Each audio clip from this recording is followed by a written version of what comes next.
Hi, I'm Ellie, and today I'll be reading Princess Mirror-Belle and the Dragon Pox by Julia Donaldson. Ellen had chicken pox. She was covered in spots. "You mustn't scratch them," said Mum. Ellen put on her right slipper. She had lost the left one, and went to look at her spots in the bathroom mirror. The spot on her nose was so itchy. Surely a tiny little scratch wouldn't do any harm. Ellen lifted a finger to her nose.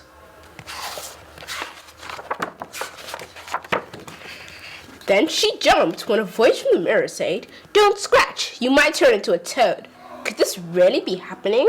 Could Ellen's reflection really be talking to her? Before Ellen could reply, the mirror girl went on, "You've got really bad dragon pox."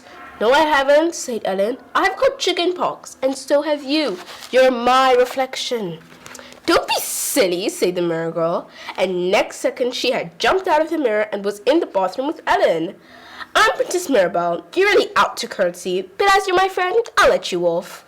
"Are you really a princess?" asked Ellen. "But you look just like me. You've got the same pajamas, and you've even lost one of your slippers, like me." "Oh, no, I haven't," said Mirror-Belle. She paused for a second and then continued.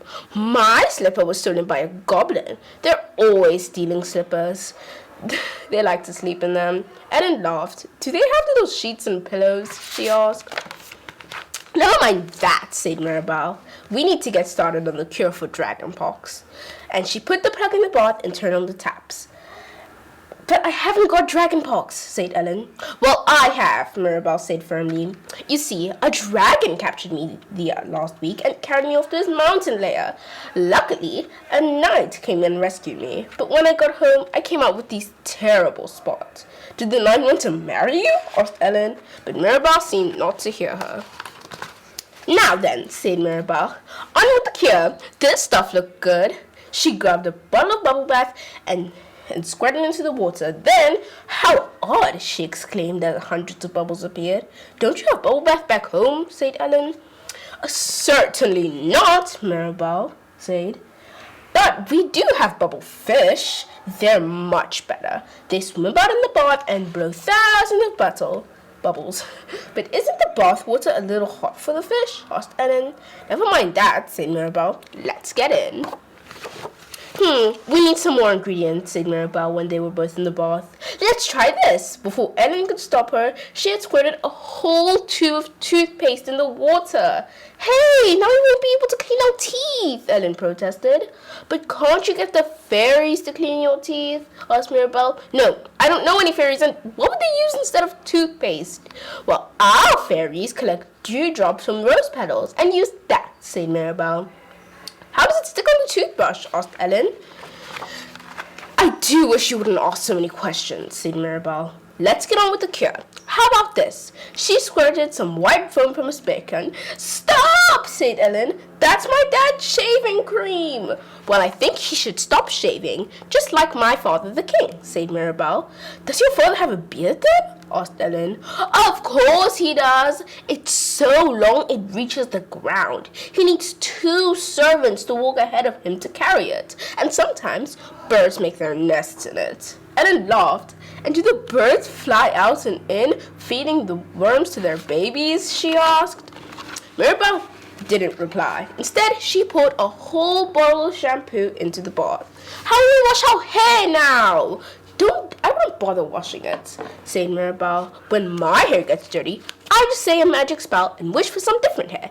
My hair doesn't always look like yours, you know. Last week I had golden curls, and the week before I had red tinglet." "I'd love to do that," said Ellen. "What's the magic spell?" "I'll tell you later," said Mirror-Belle, and she splashed some frothy, creamy, foamy, toothpastey bath water at Ellen. Ellen giggled and splashed some bun. This was beginning to be fun. But then she noticed that the bathroom floor was getting really wet from all the splashing. "Oh dear, my mom will be a bit cross," she said. "Really? How peculiar. My mom the queen is cross if I don't splash the floor. In fact, she likes me to splash it, so much that the whole bathroom is like a paddling pool. Then she paddles about in it to wash her feet, and so do all the palace maids." "Doesn't the water drip down onto the floor under?" asked Ellen. I thought I told you to stop asking questions," said Mirror-Belle.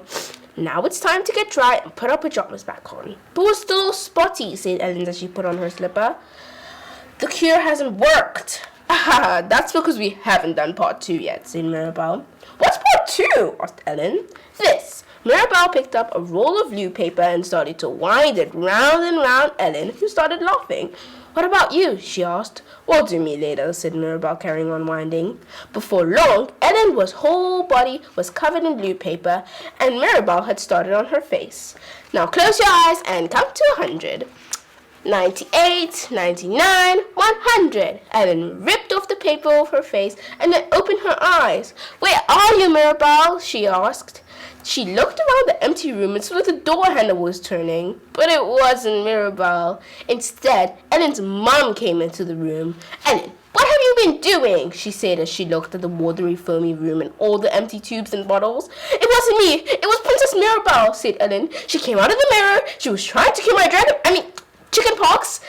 Oh, and I suppose she's gone back into the mirror now, said Ellen's mum. Ellen looked at the mirror over the basin. Yes, it was covered in toothpaste bubbles. I think she has, she said. Ellen's mum sighed. Then she looked at Ellen's. Actually, your spots do look quite better, she said. That one on your nose has disappeared. And look, she added, picking something out of the basin. Here's your left slipper.